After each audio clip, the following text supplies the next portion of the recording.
Good morning, good afternoon, good evening. Welcome to this morning here in Bangkok and Singapore, to the Archaeology and Art History program, brought to you by the Temasek History Research Centre at the Institute of Southeast Asian Studies in Singapore. And this program is kindly supported by the Temasek Foundation. My name is Noel. I'm one of the co-conveners for this webinar series. And we've been, since July, we've been on this journey throughout the various civilizations and material cultures of Southeast Asia. This morning is a thematic lecture where we previously focused on one country or one type of material culture. Today, we're going to cast a wider net and look at several countries, specifically Malaysia, Indonesia, and the Philippines. And we will look at a variety of material cultures. And we are focusing on what is the Islamic art of mainly island Southeast Asia. Taking us through these cultures, we have Ms. Noorashikin Binte Zulkifli. She is a curator of Islamic art at Singapore's Asian Civilisations Museum. And you can see her from a bio of her many involvements in visual arts in Malay world. Today, Noora is going to take us through various artistic expressions of Islam in Southeast Asia. And we'll also get a sneak peek or a look at some of the new acquisitions of the museum. And I hope that will encourage us to pay a visit to the ACM the next time you have the chance. So before I hand the floor off to Noora, just a quick reminder. We use the question and answer box for questions to Noora that we'll get to at the end of the webinar. We have the chat box, which is open for general commenting and technical help. And if you leave a question, just don't forget to leave your name and affiliation so we know where you're coming from as well. So without much further ado, let me hand the floor to Noora. Thank you, Noel. Just give me a second.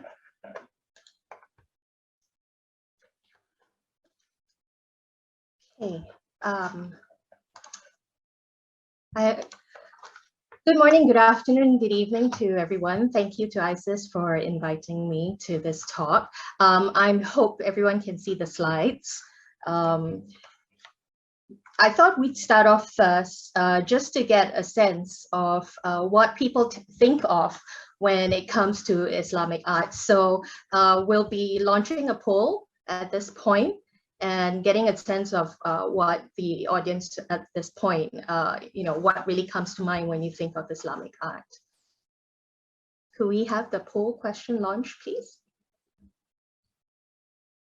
So we'll give you about maybe a minute to kind of think through, and you can choose more than one question, more than one answer to this, just whatever comes to mind, what you kind of associate with.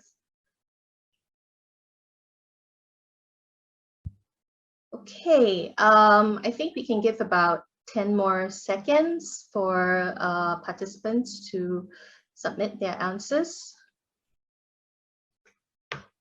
Thank you. Okay, and I guess right now what you will see on your screens are pretty much the collective response to this. And we can see that calligraphy and manuscripts, besides being the first answer, is pretty much the predominant idea that people associate with Islamic art. And then comes the general artistic language, which would be geometric patterns. Architecture is also one. Unfortunately, that's not what I will be covering today. I will be looking at other kinds of material cultures. And then we have arabesque and floral motifs, and also sacred and ritual objects. And fewer associate scientific and other instruments with Islamic art. Right, okay. So, so that was just a poll. I mean, that's useful to know. And it is certainly one of the most prevalent ideas that people have when it comes to Islamic art, that it is very firmly and strongly associated with calligraphy and manuscripts, as well as other arts of the book, whether it's bookbinding and all of that. And this actually leads to quite an important point, and it has to do with the status of the Quran as the word of God in the wider Islamic world. And it's generally a tendency, sorry, let me just, okay. And it's generally an idea that, holds true, that because of the Quran as a holy book and the status of the Quran as the word of God, writing and reading are seen as one of the noblest forms of activity, and also as a consequence, calligraphy is really held up as one of the highest forms of Islamic art. But what I'm showing you right here, right now, in front of you, these are two objects that you will find outside the gallery of Islamic art in Asian Civilisations Museum. And these are just a couple of reminders, or maybe a way to kind of pose a few questions. The figure on the left is from Southern Arabia, where we would associate with Yemen. And then the figure on the right is from Java, a little closer to us. And these point to traditions and artistic practices that precede the coming of Islam. So the question here for us to think about is whether, when Islam takes hold, does it completely change the artistic traditions of the region or the community, or are there ways or strategies that artists adopt in order to incorporate what they already know, the visual vocabulary that they have, into the practices that then develop in order to create Islamic art of this region? Coming back to the status of calligraphy in Islamic art, this is also something that is practiced and evident in Islamic art of this region. In fact, as Arabic script, which is very closely associated with the Quran, it becomes easily identifiable as Islamic art. And certainly that is one of the motivations or reasons to use inscriptions as a way of, as a visual marker of religious identity. Now, I just want to point out that even if architectural features or other works of Islamic art bear these inscriptions, it doesn't necessarily mean that people are meant to read them. Of course, if they are deploying or they are employing Quranic verses as inscriptions, these would be copied out faithfully and accurately, but it is enough to give a sense or an impression of the Arabic script as a visual marker of religious identity. What you see here is a set of doors, very beautifully and intricately carved and colored in red and gold. And it features Quranic verses on the main leaves of the door. And then above on the lintel panel, there's also another Quranic verse.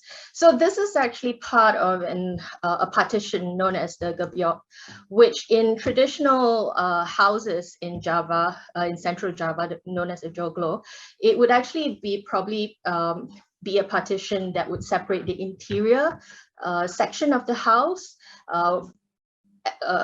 It will separate the interior section of the house with the external sections of the house. So it's a way of transiting between what is public area and what's a private area. In this case, where there's a set of doors actually bear the Quranic verses, then the suggestion is that it is about to enter a sacred or ritual space, and it's not necessarily a residential house. Possibly this could have been placed perhaps at a mosque or some other religious place. Unfortunately, we don't have enough information about the provenance of this piece. So this reading is really based on the bearing of the inscriptions. What I'm just showing here is contemporary examples and perhaps sort of revivals of what the Gabyok looks like. This is just to kind of point out that what we have, the set of doors, but it might have been part of a larger carved partition that would really be an impressive presence and a substantial partition between a public area and perhaps entering into a sacred space. In the same vein, we also have a very large chest. This is a grobot that's also carved, and you can see that this also bears the colors of red, and there is some gilding, although it's not very clear here. And inscriptions are written all over. Mainly, there are Quranic verses, but there are also single words or phrases such as Muhammad and Allah. And this again indicates that potentially the purpose or the use of this scrollbook is intended for a religious place, perhaps a mosque or a madrasa. What can be kept in this chest is a little unknown. And although it opens from the top, there is actually the back of the chest. There has been a cutout with a door to suggest that this was perhaps a more practical way of using the chest. So the suggestion here is perhaps it kept textiles or manuscripts. Just some examples of other kinds of scrollbook, which are a lot less colorful, but still similarly ornate. And some of the typical motifs used tend to be also tree of life motifs or other kinds of patterns.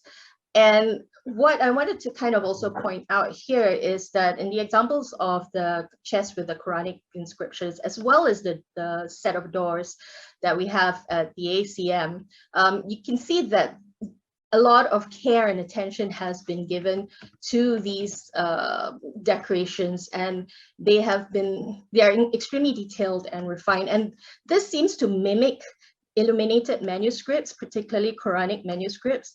In the Islamic world, because of the status of calligraphy as an esteemed art form, then also the illumination, which is basically the decorations that go along with the rest of the book, that also has been given a high status and spurred on pretty much the artistic endeavors for manuscripts.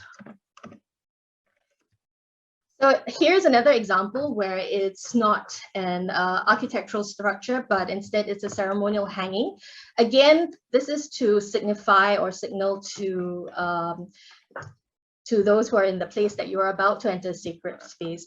And this particular hanging is quite interesting because what you see as perhaps what looks like angels are really representations of the seal of prophethood, which is understood as a mark that is found on the back of Prophet Muhammad.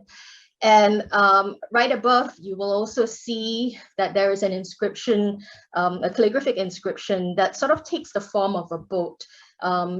If you look at the top left of the hanging over here, you can see that it looks pretty much like a ship motif, which is something that carries through in other forms of material culture in this region. Given the maritime character of this region, it's not too far-fetched to consider that ships and boats represent quite important symbols for cultural life in this region. And this is another artifact that also is a way of separating between secular spaces and religious spaces. And particularly for this one, this was from Masjid Wat Sumang. This is a mosque that no longer exists. It was demolished in 1995.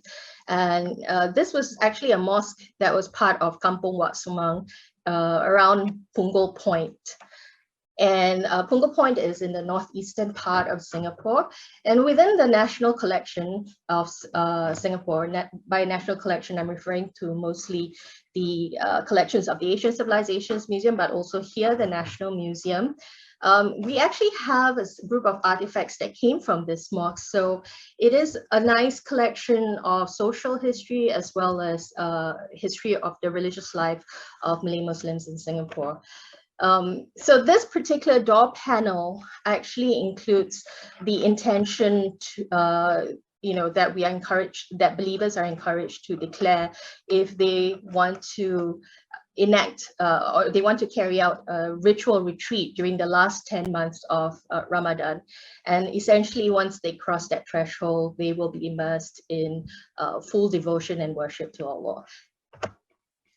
Also from the mosque, we have a prayer chart that's currently on display. What's interesting about this particular prayer chart is that if you take note, there are 6 clock faces and there are 7 rows in the timetable. If we are, as all of you might know, one of the pillars of Islam is prayers 5 times a day. So the question here is, what is the 6 clock face for, and why are there 7 times indicated? The 6 clock face here actually refers to a very specific time that applies during the holy month of Ramadan, and that is Imsak, which is a time set just before the dawn prayers, and it's to signal Muslims to kind of stop eating and drinking in preparation for the day's fast. And then the 7th time that's indicated on the handwritten timetable in chalk below, it's the last row, that is Shuruk, and that is to indicate the end of dawn prayers and the beginning of sunrise. This is also something that is quite, it's an artifact or reminder to us that at one point in time, Jawi, which is the use of Arabic script to write Malay language, was once more in mainstream use than what it is today, where it's generally considered to be relegated to the religious sphere. Yeah, it's just to highlight the actual clock face and the rows that indicate additional times that Muslims take note of on top of the 5 prayer times in a day. And now we come to the Quranic illuminations. Now, this is really one of the areas where, in terms of Islamic art across the world, the finest artistic traditions and skills are shown in the illumination for Quranic manuscript. Again, this is in line or in view with the idea that the Quran is one of the most revered books. And so a lot of attention will be devoted on decorating and making beautiful manuscripts. In this region, there are certain regional styles that stand out and are generally accepted as one of the finer forms of illumination in Southeast Asia. And so here you see 3 examples from left to right. The one on the left is the Terengganu or northeast coast of the Malay Peninsula style. And then in the middle, you have the Achinese style and then the Javanese style. Now, the Terengganu style is probably the most ornate and generally regarded as one of the finest form of illumination. The color scheme that you see here of red, yellow, black, little bits of green is certainly identified as one of the main features of the traditions. And then you can see that there are undulating frames that surround the main text. Now, the text for Quran is always in Arabic, and that's pretty much a standardized form of the Quranic text.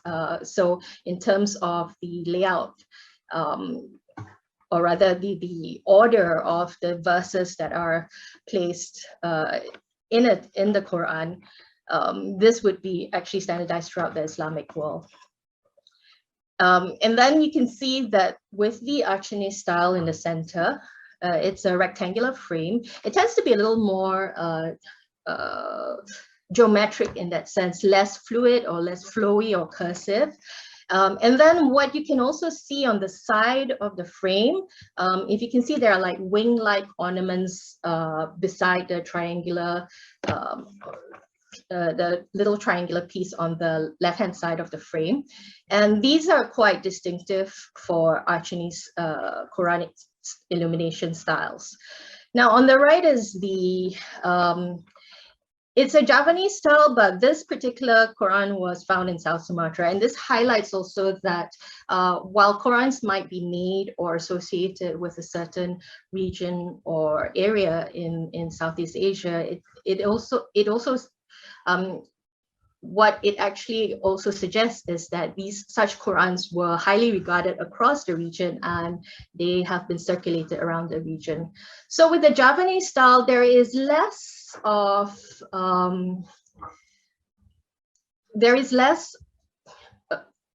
for the Javanese style of Quranic illumination. It's a little harder to identify a singular form, unlike the Terengganu and the Achinese style. But one of the key characteristics here is perhaps the use of colors as well. They kind of break away from the red, yellow, black and use a lot more variety in the color palette. So you can see, for example, there are greens and there are also blues. But another characteristic feature that you can find here is if you look around the four sides of the main text frame, you can see that there's a kind of geometric pattern with slanted lines, and this is known as the Banji pattern, which is derivative of the swastika symbol. And you can also find these across batik cloths and other architectural features in Java. So this would actually be one of the key trademarks that would suggest to us that a Quran has been is of the Javanese tradition. So just to kind of highlight to you over here, with Quranic manuscripts in Southeast Asia, what I'm showing you here is perhaps the most beautiful page within the Quran, but just to kind of highlight that these illuminated double spreads do not actually appear on every page of the Quran. What you tend to find is that these illuminated double spreads will take place in the opening pages as well as the end pages of Quranic manuscripts across the Islamic world. But within Southeast Asia, you tend to also find a third illuminated double spread in the middle of the Quran, and which is the smaller inset image on the left that you see here. This is a recent acquisition. I apologize for the resolution of the image here. Unfortunately, I was not able to get a higher resolution image. But this is an interesting addition that we recently acquired, which would be a Quran from West Sulawesi. As you can see, it looks pretty similar to the Terengganu style, and this pretty much highlights the influence and reputation of the Terengganu style that others would also emulate. But there are certain features in this particular Quran that tell us that it's from West Sulawesi, and it is additional text that have been added to the Quranic manuscript. For example, what you see here on the right-hand side page is a fan-like diagram, and this actually is a data visualization of sorts. It's a statistical analysis of the different letters that actually come out in the Quranic manuscript, which has serves mystical and spiritual purposes. So there are also additional pages that deal with genealogy of the Prophet Muhammad and so on. And this is actually has been identified as one of the ways that we can identify this Quran from West Sulawesi. Also, interestingly, this particular Quran is actually on paper, Italian-made paper. Most of the paper that is used for Islamic manuscripts in this region tend to be European-made, but usually Dutch or British. So then Italian paper suggests a different kind of link, because most of the time this particular Italian paper would have been exported to the Middle East. So here it highlights an intriguing possibility of how Italian paper that's usually exported to Middle East came to this region and through what networks. This is definitely an area for exploration. And just to also kind of highlight that aside from Quranic manuscript, you do see illumination on other types of documents. This is also one of our recent acquisitions, and this is extremely unusual, where it is a birth announcement, and it pretty much details the birth of a daughter, Jawiyah, to her parents, and it's dated as 4th Safar, 1289 AH. That's basically the Muslim calendar, Anno Hijri. And if you convert it, it would be in somewhere in the 19th century, in 1872. So you can see that the top ornaments, the kind of cursive, floral, triangular ornaments is also in line with perhaps the Northeast Coast or the East Coast Malay manuscript illumination tradition. This is another instance of using Arabic script, not just in this particular case, is not for Malay, but you can use Arabic script for different languages. I believe Farouk Yahya in an earlier talk had highlighted this.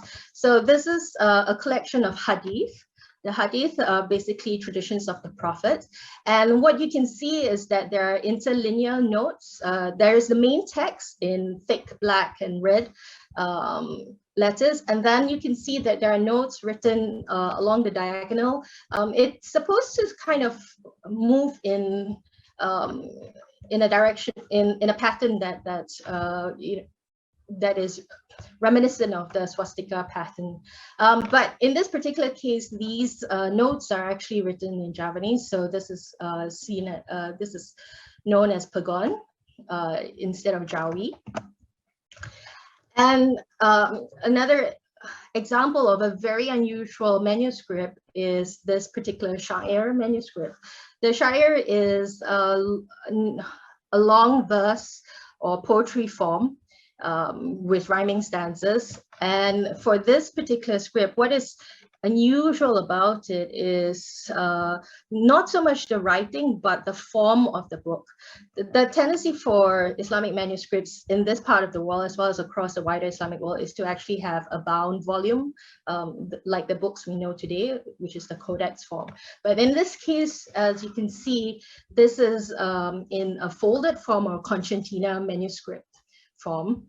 And this is something that's actually associated with mainland Southeast Asia in Myanmar and other Thailand and other parts, which are basically referencing more of the Buddhist cultural context. So this particular manuscript is known as the Parabaik, and you can see that there is a blackened surface, and this surface is actually intended to be recyclable in a way. So what you would use to write on it is this white soap stick, and you can actually rub off, blacken the surface again, and write a new text on it. In fact, for this manuscript, on the reverse side of this manuscript, we can actually see very faint traces of not Arabic script written horizontally. This particular, what you're seeing right here is the Jawi script that's been written sort of vertically in 2 columns. And the Syair here, there are basically 3 texts within this manuscript. The first, the longest, is known as Syair Dindang Fatima, Song of Fatima. And then the next 2 are more pieces of advice in a way, nasihat kepada laki dan perempuan, and inilah syair anak-anak muda berkahwin. The first piece of text, which is Song Fatima, is interesting because Fatima here actually refers to the daughter of Prophet Muhammad, and it's beyond the scope of my talk right now to kind of go into it, but it highlights the importance of what is known as the Ahli al-Bait, which is the Holy Family in the sense, which some have taken to interpret as having Shia tendencies, but it's if you want to actually find out that there is a phenomenon known as Alit piety within Southeast Asia, and for that I will refer you to Chiara Fomiki and Michael Sweeney's book on Alit piety. But what I want to highlight here is that this Syair is actually used for a particular ritual, which is to welcome a newborn in the household. What you see here on screen is actually a screenshot from a YouTube video. You can actually find this online, and it's a ritual that's carried out in the northern Malay states. For example, this is called the Majlis Berindoi, and Indoi here is actually referring to the cradle. In this instance, you can see it's quite a highly decorated cradle for this ceremony, where the baby will be rocked, and this Syair or versions of this Syair will be recited or sung out loud. What is also interesting about this particular manuscript is that we know from this manuscript that there's a colophon at the end that highlights who it was written by and for whom. So this was actually commissioned or written for Fakir Ramli of Burma, and it was written, and the scribe here is identified as Bayu Daman Shah of Patani. So very clearly we can see where this manuscript is located. It's crossing the today's borders of Thailand and the northern Malay states in Malaysia. And since we're sort of venturing into mainland Southeast Asia, I also want to highlight this particular Quran chest. And in terms of the decorative style, this is actually quite similar to manuscript chests for the Buddhist Kamavasha manuscripts, and this is a style that's associated with Myanmar. So in this case, one of the characteristics that tell us that it is an Islamic work is definitely the Shahada, which you can see as an inscription in the central panel over here. And the suggestion is that it's been used to perhaps keep a Quranic manuscript. Yes, okay. So what you see on the inset here, this longer manuscript chest, is something that would be much more familiar as a chest for Buddhist manuscripts. So you can see style-wise, it really does fall in line with the Burmese style of inlay work, gilded inlay work with glass and precious stones. And here's another example of inscription on an object that was not made in Southeast Asia, but then exported to Southeast Asia. So this was actually is Chinese ware that's been exported to this part of the world. And it's been found in Aceh, and the suggestion is that it was commissioned by the Sultan. And the design here, it resembles the design of the seal of the Aceh Sultans, which is the 9-fold seal, which is 8 circles with a central circle in the middle. But the seal of the Sultan would actually bear the names of the sultans that preceded the current Sultan, as well as full titles.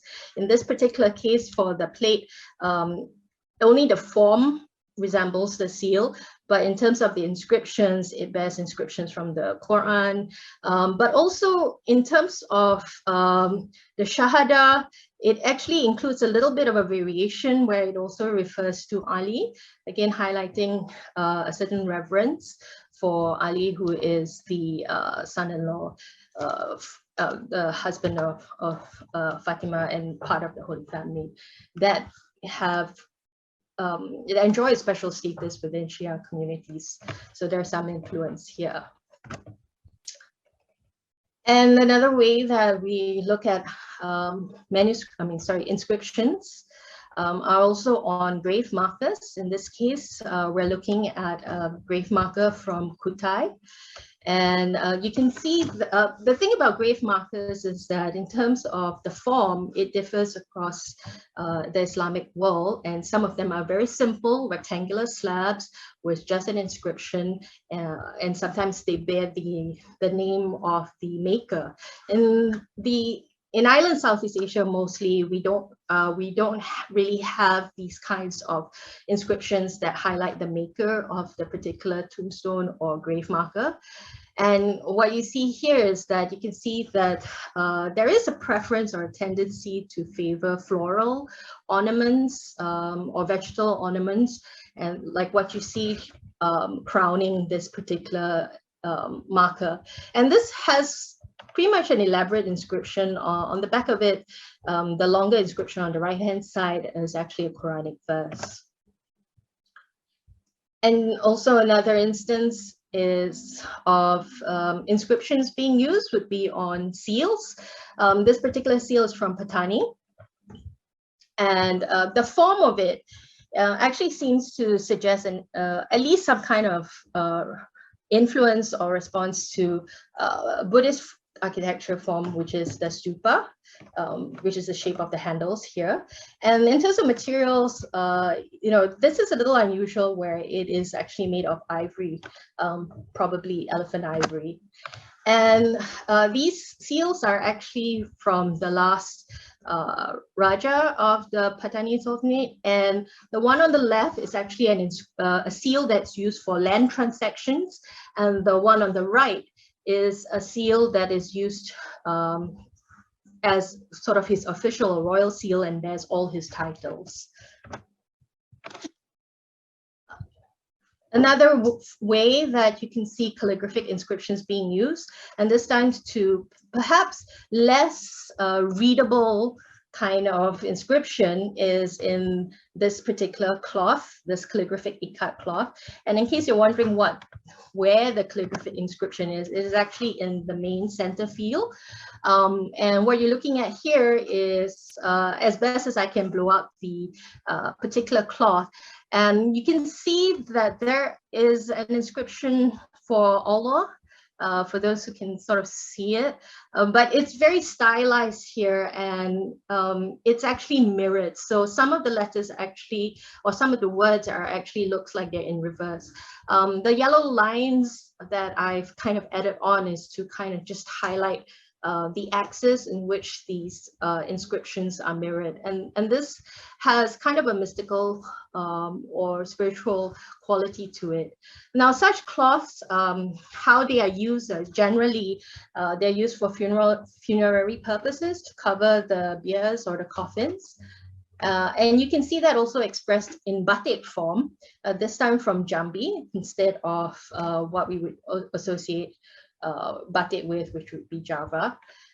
This is currently on display also. And again, it is intricately covered with inscription and intended for funerary purposes. I just wanted to highlight also that outside of the traditional Malay world that we think of, there are also other communities as well that practice Islam. And for this one, it's a ceremonial cloth, again, for the same purposes, for funerary purposes. And this is woven, and it's from Lombok. If you look at the cloth right now, there are actually mirrored phrases. So if you think about the cloth being divided, you can actually see that the writing has actually been mirrored. And this is a close-up. So it looks, for those who can read, this will look like it's in reverse or it's inverse, and is meant to mirror the other side. But what's also interesting here is that you can start to see that there are figure representations on this particular cloth. And coming to figure representations, this is really not something that you don't find in Islamic art in this region. What you see here is one of the more recent acquisitions. This is an Chinese ceremonial hanging that's used for weddings specifically, and this is known as the Bipintu. It will be part of the wedding days. This would hang above the couple, and the two figures that you see there, a figure of kind of a half human and half horse, is actually the Burak, which is a legendary creature that transported Prophet Muhammad to the heavens in miraculous journeys known as the Isra and Mi'raj. And the Burak here, why the Burak is used here as a symbol is that there is a belief that a wedding is symbolic of the mystical union between the lover and beloved, which is a Sufi tradition of understanding one's relationship to God as the lover and the beloved. So in this case, they're using a symbolic representation, which is the Burak, to stand in place of Prophet Muhammad, for example, but also to kind of speak of miraculous journey of transcendence, which is then kind of applied to the wedding of a man and a woman. You can see that the Burak form actually takes on different styles, and in this particular case, this is also from Aceh, but from a different part of Aceh, and there are additional tongues or lidah that you can see on this tirai, and it's much shorter, and it's used for another part of the wedding days. Coming to the Burak, which is really one of the prevailing figural forms that is represented in Islamic art across the world. But the tendency is that you would actually see it in manuscript paintings and illumination, particularly for Southern Philippines, for the Mindanao region. You would actually find sculptural forms, and this is really unusual for the Islamic world. And here we have perhaps one of the most famous and best loved piece from the ACM collection, which is the Burak. And here you can see it has a rather serene face, and the crown of the Burak here is a motif that is very often used across various mediums and material forms in the Mindanao region. And that is the ochre motif, or rather ochre is a more general term for these kind of motifs which are based on the fern, the plant fern. But just to highlight that even within the region, the representations of the Burak can take on many different styles and form. And what you see here is not from the ACM collection, but just as a comparison, this is a really completely different articulation of the Burak from the National Museum of Philippines, but also associated with Mindanao region. Here you see a beetle box, the beetle chewing tradition. And again, if you look at the center panel of the box, you can also see it's the same fern motif that's being deployed here, but in a different form. This is inlaid brass, which is quite distinctive of metalwork from this region. Again, you can see the ochre, the fern-based motif. This is a grave marker, and it's a grave marker from within the same region. And interestingly, it has no inscription on it, and it's purely based on a visual form of vegetal motif. And just to kind of highlight that there are definitely more vegetal motifs that is very strongly associated with the material culture of Islamic art here. This is a fisherman's tackle box for the northeast coast of the Malay Peninsula, Kelantan or Terengganu. And what's interesting about this particular box is that it's actually made of a low density wood. Typically it would be the jackfruit tree, and it's intended to actually serve as a flotation device if the boat capsizes. What I'm unable to show here is also the array of material culture that's associated with the sea and the fishing life. There's also another form which is a kind of a lunch box. It's a circular box known as the cherpu, and I've actually seen examples which actually has Quranic inscriptions on there. And so the idea is that it would actually be, it would serve as a form of protection when the fishermen ventured out to sea.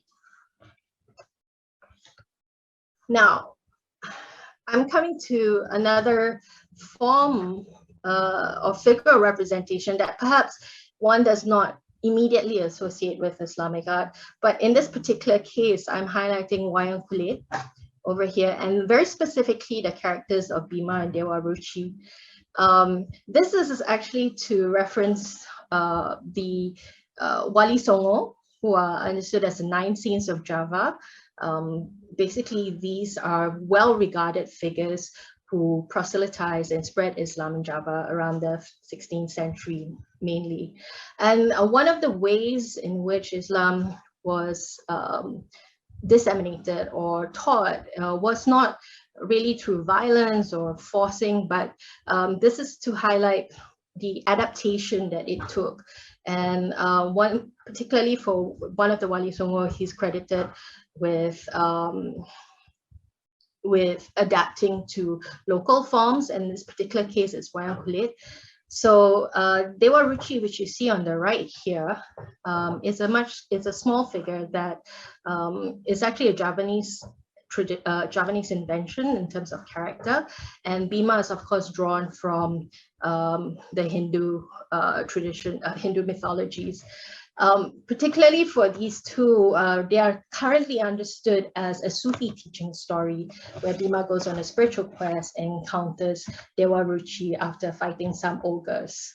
And this is just to highlight that the retelling of this quest has been is really a popular performance that has taken place across. And this is just one instance of a performance of Bhima's quest in Wayang Kulit form, but a more contemporary version that actually took place outside of the Sultan Mosque in Kampung Glam in Singapore.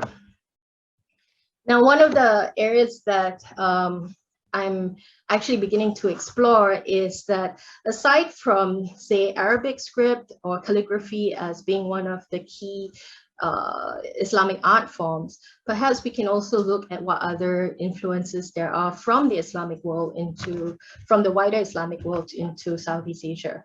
And within the National Collection, there are actually a number of kettles like these, mostly from Sumatra, but there are also kettles from Brunei.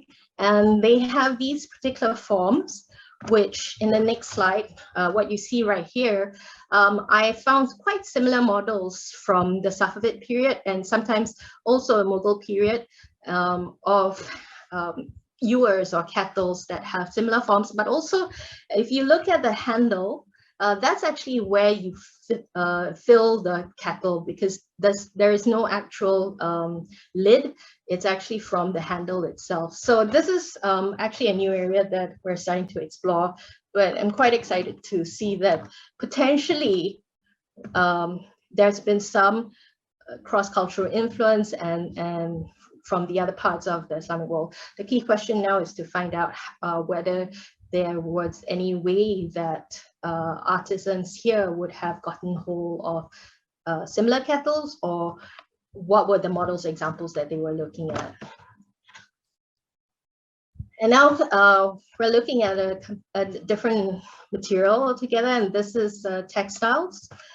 So this is one of my favorite pieces actually from the collection, and it's a batik piece. It's a sarong that features camels and tents, motifs that are not indigenous to this region. So this already suggests, for some people, it has been interpreted or read as representing a journey to Mecca, which is the Hajj. But if you look at the detail over here, which is these little men who are carrying flags, the flags actually say Bandera Raja Mecca, which translates as flag of the King of Mecca. And this is actually quite an important detail that highlights a particular link for the Arab communities here in Southeast Asia. Predominantly today, a number of the Arabs that have settled in this part of Southeast Asia come from Yemen, and they are known especially from the Hadramaut region.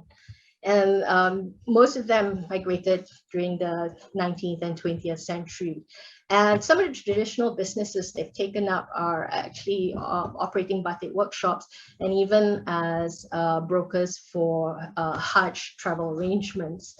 And this particular detail here, where the flag of a triangle and 3 horizontal stripes is something that we can actually relate, corresponds to the flag of the Hijaz, which an example is shown here from the UK. And this relates to a very specific incident where the Sharif of Makkah at that point, there's no longer a Sharif, who is basically the ruler of Makkah at that point, was making a bid to revolt against the Ottoman rule in that part of the Islamic world. And this is the 1918 Arab Revolt.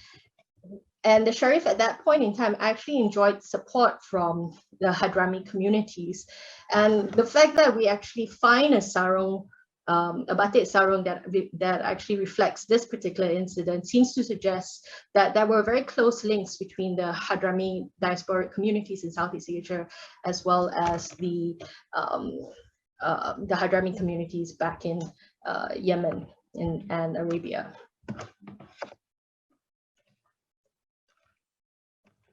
The next set of, the next group I'm looking at are actually hats. Unfortunately, there's not a lot that has been documented about headwear. So it's really hard to kind of construct a history of this. But I just thought I wanted to highlight just some of the ways that the hats also can reflect a kind of cross-cultural influence. For this one, this is a Haji cap. It's actually was once white, but obviously over time, this particular white cap has discolored a little. But what is interesting is the stand that it's on, and there's a little drawer, and inside the drawer there's actually a Jawi inscription that unfortunately it's not completely legible, but what it seems to suggest is that it's asking for contributions or donations.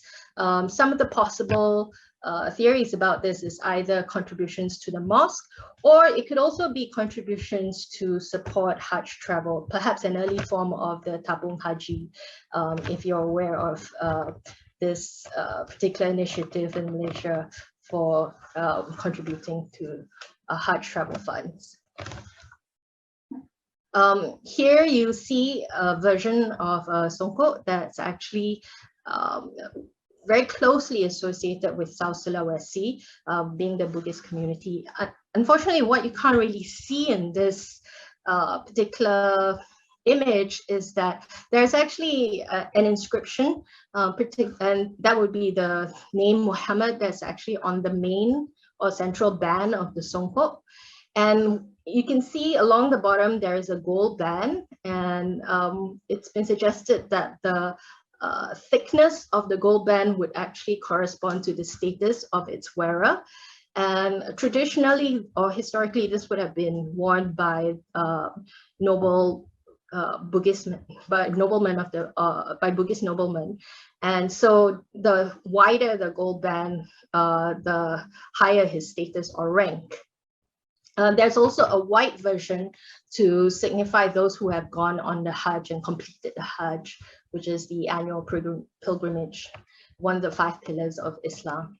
And this particular songkok is actually made of fibers, so it's a very stiff form as opposed to the cloth or softer form or velvet form that we tend to encounter in this part of the world, in Singapore and Malaysia.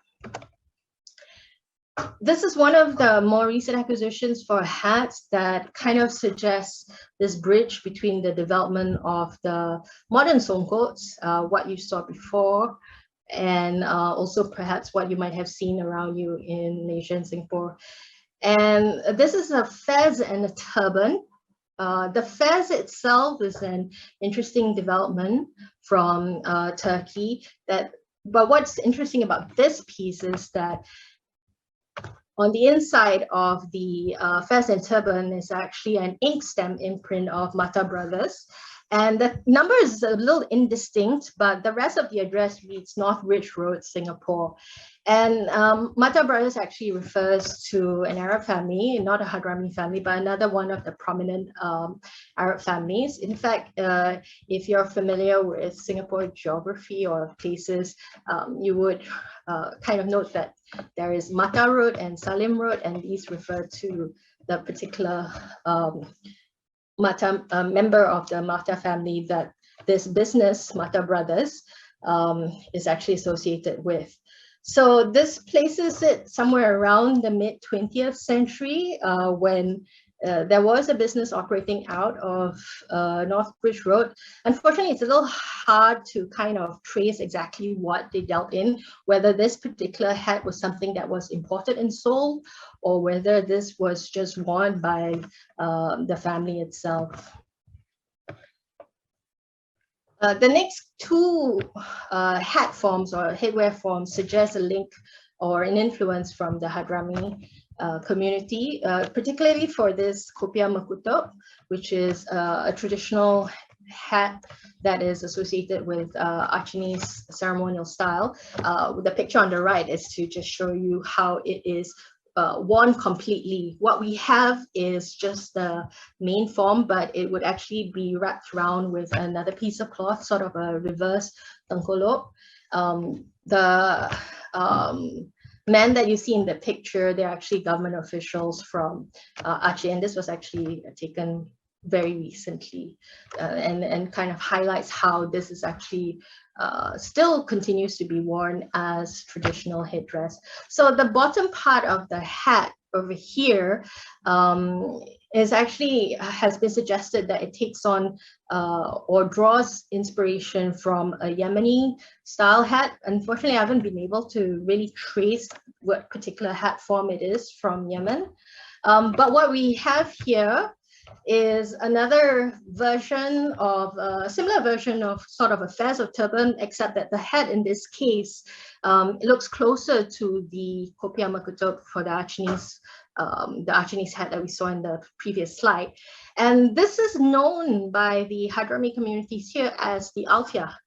And it's actually been worn by prominent figures of the for example, the Madrasa al-Junaid's principal, and this was actually exhibited in an exhibition, not this particular Alfiah, but a similar one has been exhibited in a small exhibition that took place in the Arts House in Singapore, and this was actually a community curated exhibition by the Arab Peranakan community here. And now, just to kind of highlight some ceremonial objects, this is a makara ornament, and this would actually, the makara itself is actually drawn from Hindu-Buddhist traditions. So it's kind of a composite creature with an elephant's horn, goat's horn, elephant's trunk, and even crocodile teeth. So what it was actually used for is for circumcision ceremony, and this is basically to parade the young boys who have been circumcised around the village. And we need to kind of understand this as part of rite of passage ceremony. And just to give you a sense of how this ceremony might have taken place, this is these particular vehicles that you see here is not exactly the makara that we have in the collection. It's another form of another creature form, which is the burung petala indra as well as the burung gagak sura. But this is just to kind of illustrate the context of and the pomp and ceremony that comes along with it.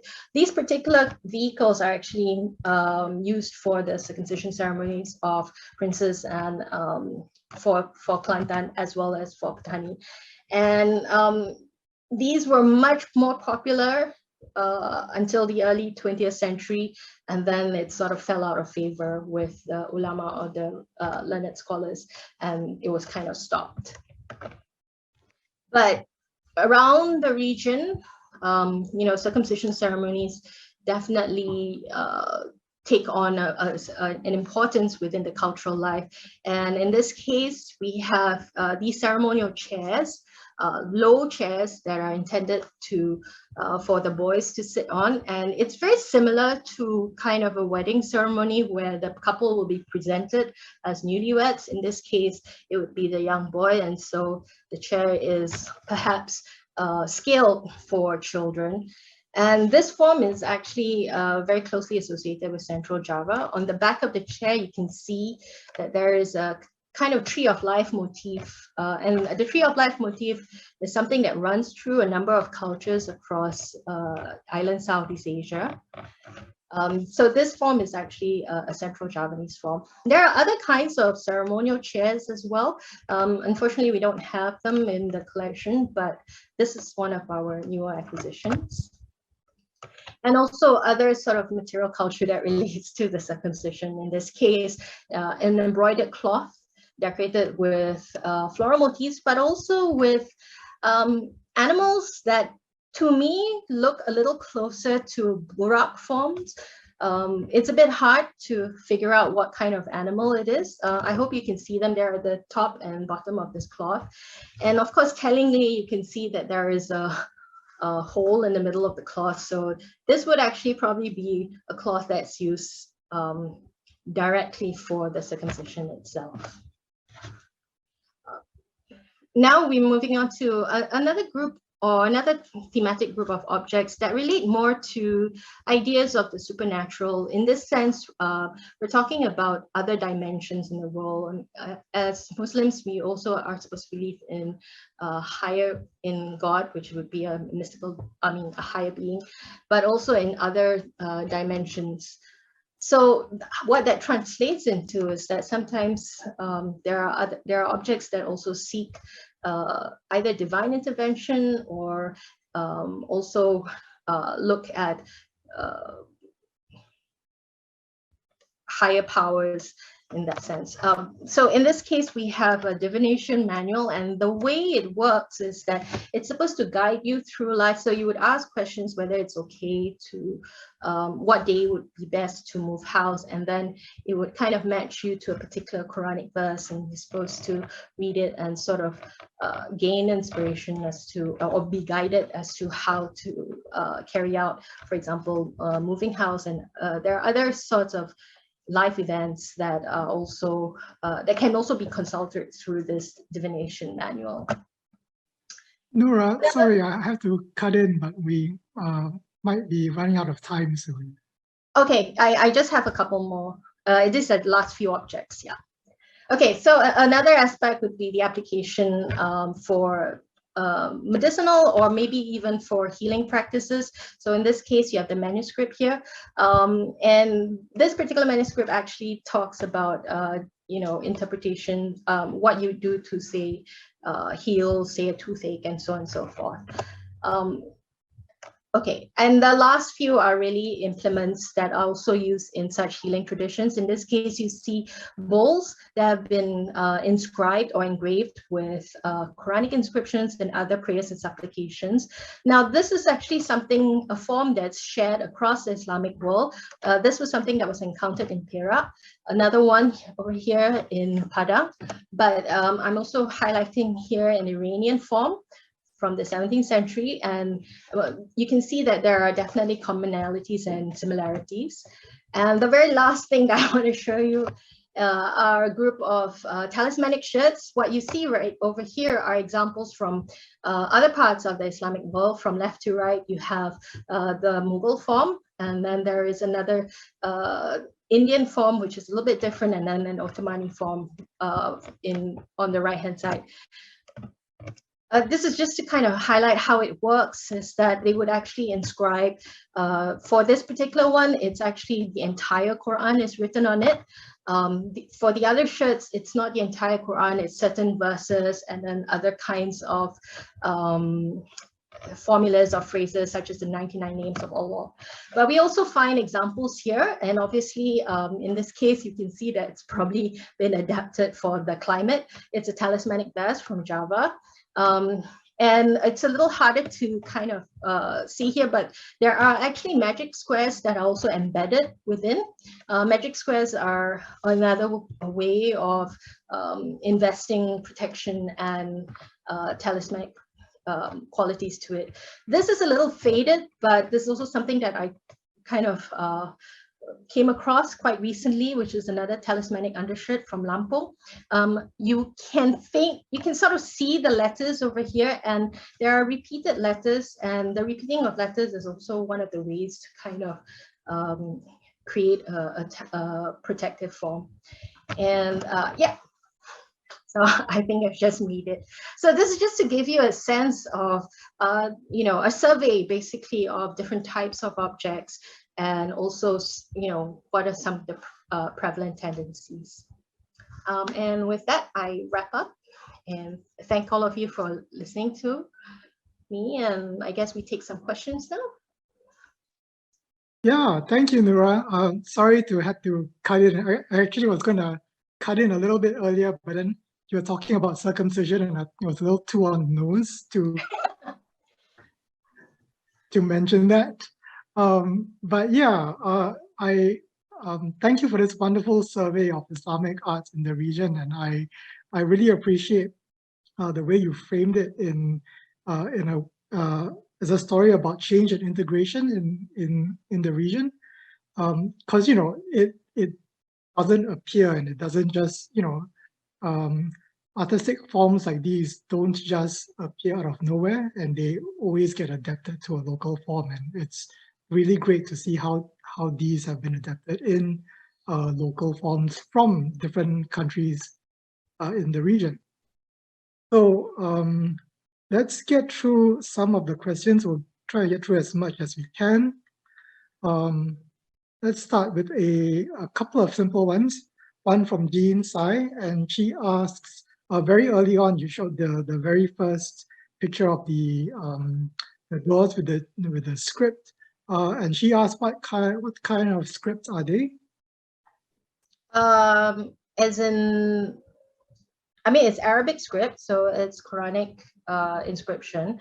Perhaps we're talking about the style, the scripting style. Okay, so for Islamic calligraphy, there are certain standard styles, and what you see on those doors is basically the Naskh style, which is more cursive, and it's really one of the predominant calligraphic styles that's used in this region. Thanks. Next question from Rizwadi Azmi, and he asks, because you showed a lot of images, which is really great to talk off of. The collections that you showed from the ACM in particular, are researchers able to access the collections, or are they on a digital form somewhere?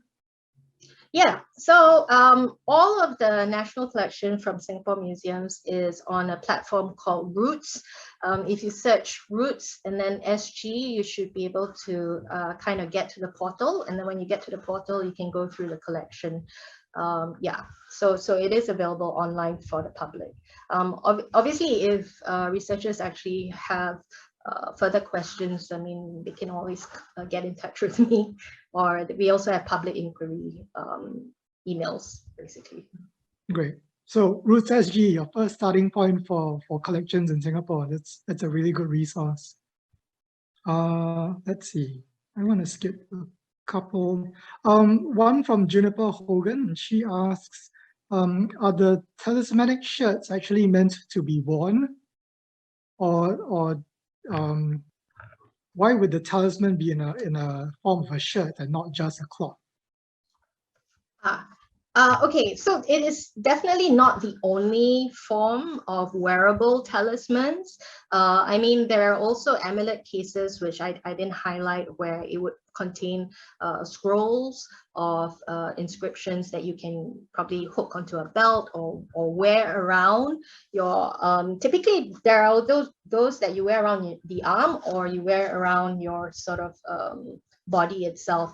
The shirts here, they are worn, or the suggestion is that they are worn, and usually the idea is that they are worn under, say, armor, so intended for battle. But another probably a more common usage for the shirts is actually for healing. So you may not necessarily wear them, but it's enough to actually just place them on the body.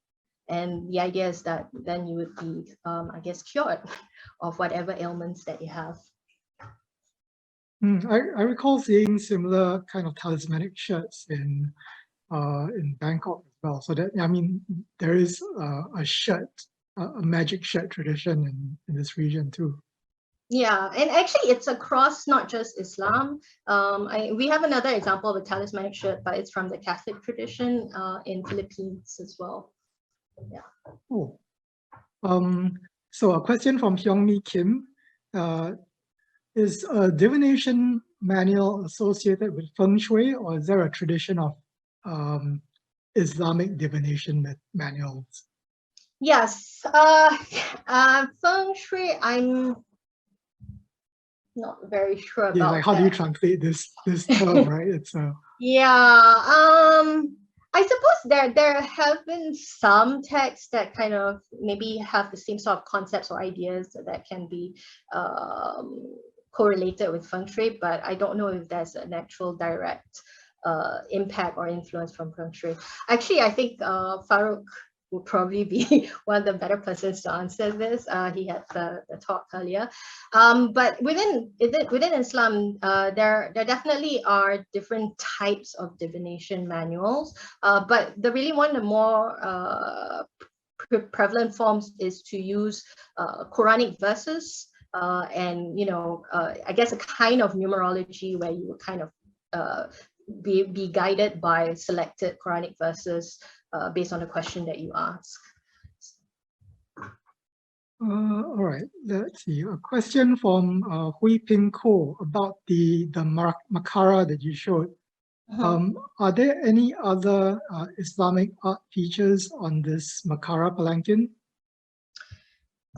Okay, that actually probably is one of, that's a really good question. And if we want to look at obviously Islamic art, I mean, there are no inscriptions on this particular form, but we are only aware that it's definitely used for circumcision ceremony, which is associated more with a prescription within Islam.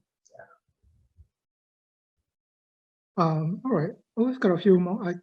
Hopefully I can get through a few more questions. Here's one from Sujata Migama. I assume she asks, could some of the floral patterns in these art forms invoke trans-regional and local meanings simultaneously? And are we to understand that the artists or the makers of these forms are Muslim? Okay, so for the manuscripts, I think we also need to be aware that for an illustrated or illuminated manuscript, it is not the work of just one person. Sometimes the job is divided. So the scribe himself or herself could be one person, and then the actual illumination or decoration could be another artist. So it's usually a bit more collaborative in that sense. So I just wanted to highlight that for manuscript production, it's not necessarily the work of one person. In terms of whether it has trans-regional local meanings, I guess in terms of the vegetal motifs, definitely we're looking at, it's not floral motifs that were wholesale imported from other parts of the Islamic world, such as Iran or India or the Middle East, but these would actually conform to, say, more local motifs and also plants, and I mean the flora that's around us. Trans-regional meanings, I think what we kind of highlighted from the collection is that there are definitely stylistic features that would be attributed to a certain area, for example, the eastern coast of Malay Peninsula. And then, the influence of that style can be seen across even somewhere as far as Sulawesi. So I can only suggest that there's definitely that kind of cultural influence and the circulation of manuscripts. And we see that actually also then propagated when Qurans become lithographed as well, that they would kind of mimic or pretty much reproduce the same styles. Yeah. All right. So I only have time for one last question, and I apologize for everybody else that we've not been able to get the questions to. This question is from Park Juan Ko, and he or she asks, the illuminated birth announcement, was this done as a public announcement or just a personal record? Is this like a Nusantara form of a birth certificate? Actually, that's a really good question. To be honest, I've not come across any other sort of instances where there is, that effort taken to kind of produce an illuminated style. It's been suggested, this was actually something that, this particular manuscript actually has been studied by Dr. Annabelle Galapte from British Library, and she has identified that this could be a page from a text that is actually, I hope it's still there, it's actually at Pulau Penyengat, which is in Riau, very close to Singapore actually. And that text itself is not like a collection of birth announcements. It's actually a kind of prayer book. So it's very curious why suddenly there is this birth announcement. And unfortunately, at this point, it's kind of difficult for us to kind of understand the motivation for this. So it's very unusual. Oh, thank you. So that's all the time we have this morning, and I'm sorry for not being able to get through all the questions, but thank you, Noora, for taking us through these very rich collections, not just in the ACM, but from around the world. And I hope all of you out there, please stay safe. Don't let the Omicron get you. And we'll see you in our next talk on the 15th of December at 10 a.m. So I'm here in Southeast Asia. Good morning and good afternoon and good evening to everyone. Thank you.